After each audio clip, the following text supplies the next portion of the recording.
Hello दोस्तों, welcome to our channel. दोस्तों, हमारे चैनल में आपका स्वागत है। दोस्तों, आज हम आपको बताने जा रहे हैं जैम जेली मेकिंग बिजनेस। दोस्तों, हम आपको बताएंगे कि कैसे आप अपने रसोई में मशीन के बिना जैम जेली मेकिंग बिजनेस शुरू कर सकते हैं, बिना किसी भी मशीन के। दोस्तों, आगे बढ़ने से पहले बता देता हूं कि अगर अभी तक आपने हमारे चैनल को सब्सक्राइब नहीं किया है तो प्लीज़ नीचे दिए गए रेड बटन पर क्लिक कीजिए और इसे सब्सक्राइब कीजिए। यह बिल्कुल ही फ्री है, ताकि आपको आने वाले नए नए वीडियोज़ के बारे में जानकारी और अपडेशन मिलती रहे और आप अपडेट होते रहें। तो दोस्तों, जैम जेली एक लाभदायक बिजनेस है। इसके अलावा आप कम पूंजी निवेश के साथ छोटे पैमाने के रूप में व्यवसाय शुरू कर सकते हैं।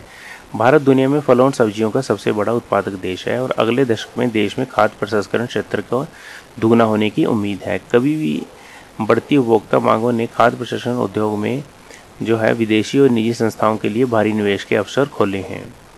आप अपने घर से भी व्यवसाय शुरू कर सकते हैं। आप सरकारी क्षेत्र से विभिन्न अनुदान का लाभ उठा सकते हैं। आमतौर पर आप लगभग हर प्रकार के फलों और कुछ सब्जियों से जैम और जेली का उत्पादन कर सकते हैं। फलों के जैम में फल का गुदा होता है और आम से मिश्रित फल अनानास और नारंगी जायके में उपलब्ध होता है। जेली फलों का रस, चीनी और कभी कभी पेक्टिन के बने एक स्पष्ट उज्ज्वल मिश्रण है। आमतौर पर लोग जेली और जैम की रोटी के स्प्रेड के रूप में और कुछ केक और कुकीज़ के लिए भरने के रूप में उपयोग करते हैं। जैम जेली बनाने के लिए बाजार की क्षमता। आमतौर पर घरेलू सामान्य, रेस्तरां और अन्य भोजनालय इन वस्तुओं के प्रमुख उपभोक्ता हैं। अनुमान है कि भारत में संसाधित फल और सब्जी का कुल उत्पादन लगभग 15 लाख टन है। विकास की उम्मीद के मुख्य कारणों में से एक यह है कि जैम जेली की खपत भोजन की आदतों में बढ़ोतरी और रोटी और अन्य सुविधाजनक नाश्ता खाद्य पदार्थों की बढ़ती खपत के कारण लोकप्रियता प्राप्त कर रही है। जैम जेली बनाने के लिए सामग्री। मिश्रित फल, जैम और जेली के उत्पादन के लिए जरूरी प्रमुख कच्चे माल हैं। इसमें मुरब्बा, अलग अलग फल और सब्जियां हैं। ये नारंगी, अनानास, अमरूद, पपीता और केले हैं। तो दोस्तों, इसके अलावा इसमें जो कंज्यूमेबल पदार्थ चाहिए वो है sugar, citric acid, preservative, food grade colours, chemicals, pectin, flavours, common salt. इसके अतिरिक्त आपको पैकेजिंग मटेरियल चाहिए, जैसे कि इसमें जार और बोतल जिसमें आप जैम और जेली को पैक करेंगे, और अंत में आपको कार्टन्स चाहिए, जो गत्ते के डब्बे होते हैं जिसमें आप बोतल्स को डालेंगे। तो दोस्तों, इस प्रकार आप इस सामग्री से जैम और जेली बनाने का बिजनेस स्टार्ट कर सकते हैं और अच्छा लाभ कमा सकते हैं। तो दोस्तों, पहले हम आपको बताएंगे जैम मेकिंग प्रोसेस। सबसे पहले फलों को पानी में धो लें और उनकी छिलका हटा दें। छीलने के बाद उन्हें छोटे छोटे टुकड़ों में काट लें। फिर इन टुकड़ों को पानी में उबाल लें। पल्प के साथ एक उपयुक्त मात्रा में चीनी मिलाएं। जब तापमान 60 डिग्री हो जाता है तो उसमें सिट्रिक एसिड, कलर, एसेंस आदि मिला दें। इस मिश्रण को थोड़ी देर के लिए तैयार किया जाता है और ठंडा किया जाता है, फिर बोतलों में पैक किया जाता है। तो दोस्तों, जो इसकी प्रक्रिया का चार्ट है वो है, सबसे पहले फलों की धुलाई करना, छीलना और उन्हें उबालना, और उसके बाद उसका पल्प या गुदा निकालना, और साथ में उसकी चीनी का मिश्रण करना और ठंडा करना और पैकिंग करना। तो दोस्तों, इस प्रकार आप जैम को इस प्रोसेस से बड़ी आसानी से तैयार कर सकते हैं। आप इसको घर की किचन में किसी बड़े बर्तन में जितने भी आपने बैच साइज बनाना है उस हिसाब से तैयार कर सकते हैं। और दोस्तों, आपको इसमें किसी प्रकार की कोई मशीन की या टूल की ज़्यादा आवश्यकता नहीं है। ये सिंपल किचन में बन जाएगा, जैसे कि आप अपने बर्तन में दूसरे खाने के सामान तैयार करते हैं। तो दोस्तों, इसके बाद है जेली बनाने की प्रक्रिया। आप धोए हुए फलों को एक एक्सट्रैक्टर या जूसर में डाल सकते हैं। उसके बाद उसका जूस निकाल सकते हैं और इस तरह प्राप्त रस को फिल्टर किया जाता है। रस निकालने से पहले अमरूद जैसे कुछ फलों को पानी में उबाला जाना चाहिए। इसके बाद चीनी को रस में मिलाया जाता है और फिर यह मिश्रण इसे जेली रूप में परिवर्तित करने के लिए उबाला जाता है।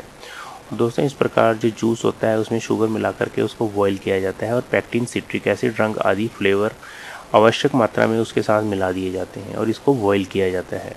इसको बॉईल तब तक किया जाता है जब तक कि जेली जैसी संरचना या जेली जैसा स्ट्रक्चर, जो जेली दिखती है उस तरीके का मटेरियल तैयार नहीं हो जाता है, और ठंडा करने पर इसे पैक किया जाता है। और इसका जो प्रक्रिया प्रवाह चार्ट है वो है, सबसे पहले फलों की धुलाई करना, छीलना और जो उसका रस निकालना और उसमें चीनी को ऐड करना, फिर उसको उबालना और ठंडा करना और पैक करना। तो दोस्तों, इस प्रकार जेली बनाना बहुत ही आसान प्रक्रिया है, जो कि जूस निकाल के, चीनी डाल के, उबाल के और ठंडा करके इसको बनाया जा सकता है।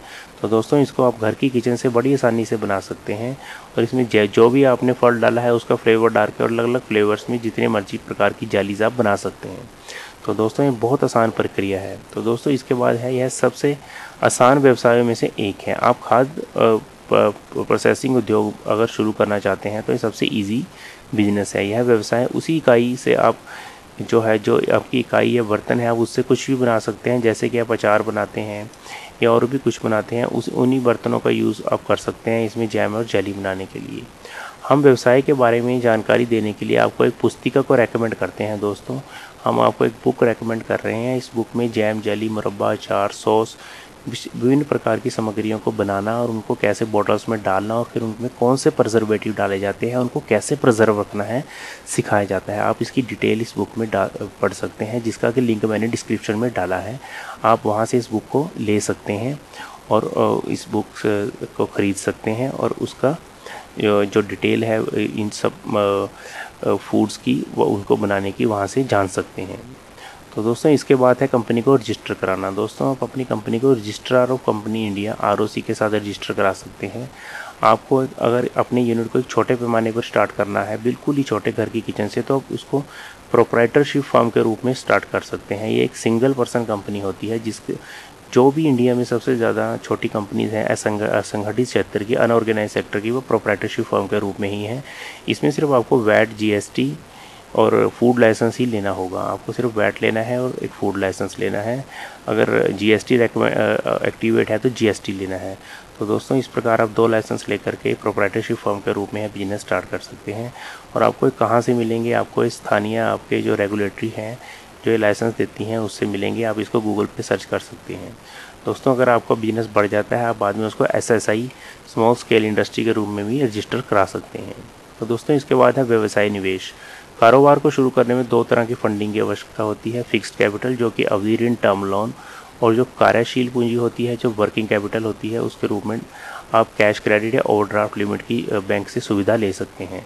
आप ये सुविधाएं किसी भी बैंक, वित्तीय संस्थान, माइक्रो फाइनेंस या सहकारी समितियों के पास आवेदन करके ले सकते हैं। और इसके लिए दोस्तों MSI स्कीम के माध्यम से आप ऋण ले सकते हैं। खादी ग्राम उद्योग से आप सब्सिडी और ट्रेनिंग ले सकते हैं। तो दोस्तों MSMI.gov.in स्कीम से आप फ़ायदा उठा सकते हैं और इसके थ्रू लोन ले सकते हैं। और KVIC.org.in के थ्रू भी आप सब्सिडी ले सकते हैं और ट्रेनिंग ले सकते हैं। तो दोस्तों शुरू में आपको किसी प्रकार की मेरे ख्याल से फंडिंग की ज़रूरत नहीं है, क्योंकि इस बिज़नेस को करने में आपके सिर्फ 10-15 हज़ार रुपये लगेंगे। आप बाद में अगर आपका बिज़नेस बढ़ जाता है तो आप इस प्रकार की फंडिंग और सुविधाएं, सब्सिडी ले सकते हैं। लेकिन शुरू में मेरे ख्याल से आपको किसी प्रकार की फंडिंग की ज़रूरत नहीं है, क्योंकि ना ही आपने मशीन खरीदनी है। जो रॉ मटेरियल है वो बहुत सस्ता, आपको शुरू में ही फल, सब्जियां, फ्लेवर वगैरह 10-15 हज़ार में आप अरेंज कर सकते हैं। तो दोस्तों यूनिट को मैनुअल तरीके से स्थापित किया जा सकता है। आप अपने किचन यूटेंसिल और टूल का प्रयोग करके इसको स्टार्ट कर सकते हैं और विभिन्न बाद में आप कोई भी सेमी ऑटोमेटिक मशीन वगैरह भी खरीद सकते हैं और इसके लिए आप गूगल सर्च कर सकते हैं। तो दोस्तों अब आप अपना खुद का ब्रांड लेबल प्रिंट करवाइए और उसे बॉटल्स पर पेस्ट कीजिए। आप इसे स्थानीय दुकानों और होलसेलर, होटल, रेस्टोरेंट को बेच सकते हैं। आप बाज़ार के कंपटीशन के हिसाब से अपने प्रोडक्ट का रेट रख सकते हैं और उसे आप अपना रेट कुछ कम ही रखिए और क्वालिटी बेटर रखिए। आप वितरक बना सकते हैं। दोस्तों आप अपने प्रोडक्ट के लिए बाद में न्यूज़पेपर में ऐड दे सकते हैं और डिस्ट्रीब्यूटर बनाने के लिए और बाद में एरिया वाइज, डिस्ट्रिक्ट वाइज या स्टेट वाइज डिस्ट्रीब्यूटर बना सकते हैं ताकि आपकी सेल बढ़ सके। तो इसके बाद आप समाचार पत्र में, टीवी में विज्ञापन दे सकते हैं। तो दोस्तों इस प्रकार आप इस बिज़नेस को घर की किचन से स्टार्ट करके नेशनल लेवल पे या बाद में इसको IEC लाइसेंस लेके एक्सपोर्ट भी कर सकते हैं और इंटरनेशनल लेवल पे भी पहुंचा सकते हैं। तो दोस्तों अगर आपको ये आइडिया अच्छा लगा है तो प्लीज़ एक लाइक कर दीजिए और अगर अभी तक आपने हमारे चैनल को सब्सक्राइब नहीं किया है तो प्लीज़ नीचे दिए गए रेड बटन पर क्लिक कीजिए और इसे सब्सक्राइब कीजिए। है बिल्कुल ही फ्री है, ताकि आपको आने वाले नए वीडियोज़ के बारे में जानकारी और अपडेशन मिलती रहे और आप अपने आप को अपडेट करते रहें। तो दोस्तों देखते रहिए हमारा चैनल, हमारा हौसला बढ़ाते रहिए और खुश रहिए।